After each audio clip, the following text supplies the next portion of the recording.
有网传消息称 iPhone 16可能不支持微信，对此，记者致电苹果官方热线。接线的苹果中国区技术顾问表示，第三方言论关于iOS 系统或者苹果设备能否再使用微信，包括微信后续能否在苹果应用商店继续上架和下载，需要由苹果公司和腾讯之间相互沟通和探讨，才能确定之后的情况。该技术顾问提到，在苹果商店上架软件，可能需要开发者向苹果公司支付一定费用，才可以上架或下载。APP 开发者在苹果应用商店上架软件，当软件达到一定下载量后，后续只要有用户下载一次这个软件，开发者就得向苹果支付一定费用。他表示，目前苹果正在与腾讯积极沟通，来确认后续腾讯是否还会继续向苹果应用商店提供软件下载的抽成。不过其也提到，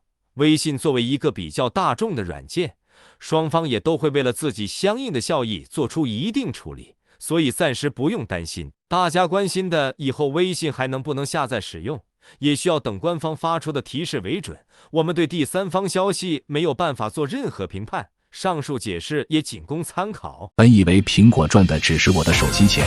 没想到他赚的却是我的每一笔花销。近期库克的苹果向小马哥的微信发出最后警告，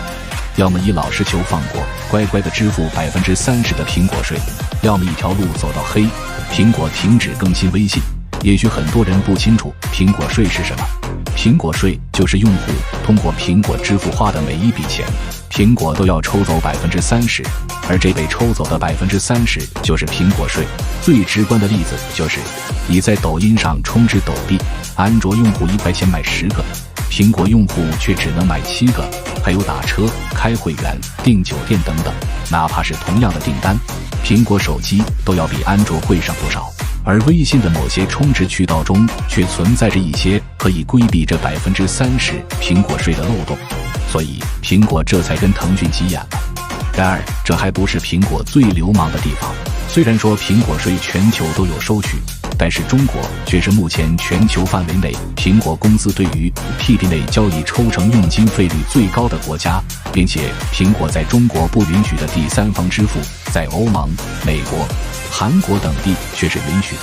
难道说他们认为凭借着自己庞大的用户基数就可以区别对待，还是说就是把我们当成冤大头了呢？对此，麦克阿瑟忍不住说道，如果微信真的从苹果下架，各位果粉们还会继续选择使用苹果吗？